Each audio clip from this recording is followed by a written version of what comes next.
Hello guys, we are back with our next lecture. In this lecture, let us go through the next question. Okay, so this question belongs to GATE CSC 2013 guys. Okay, so the given question is consider the following sequence of micro instructions. So they gave some instructions here and we need to identify what exactly those instructions are doing. Whether it is doing instruction fetch, operand fetch, conditional branch, or initialization of an interrupt service routine. So we need to find which of them is correct. Okay, so first let us start guys.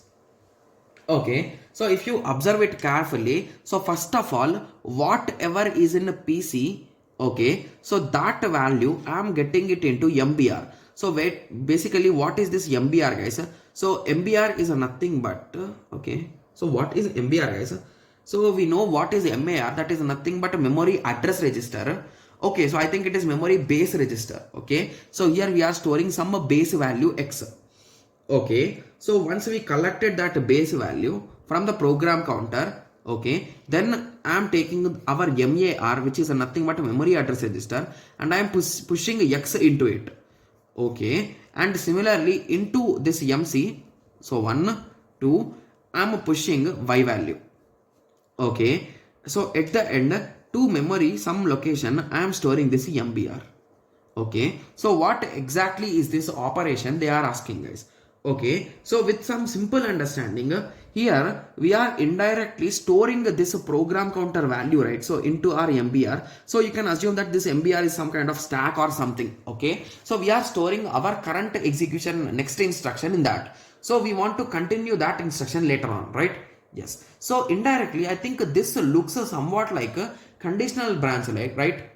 Or it might be initiation of a interrupt service, because here we are transferring the data. It could not be the instruction fetch or operand decode guys, because in those instructions, why do we play with the program counter? We will play with the whole code and we will take and we will pass it through decoders and we will be identifying it, right?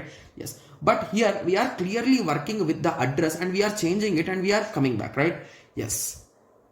Okay, so if it is a conditional branch, do I need to store this data guys? To be clear, I think it is not needed, right? Because if it is a conditional branch, if fails, so indirectly I can go directly to the next location by skipping all of them forever, right? Am I going to come back and check them? No, right? So that is the reason why there is no need to store this value if it is a conditional. So indirectly I think it could be interrupt condition service, because from memory I can get to this particular X location later on. So once this whole X execution is done, so then I will bring back my X value, original X value, and I will continue. So indirectly I am 100% sure now that it is nothing but the interrupt service guys.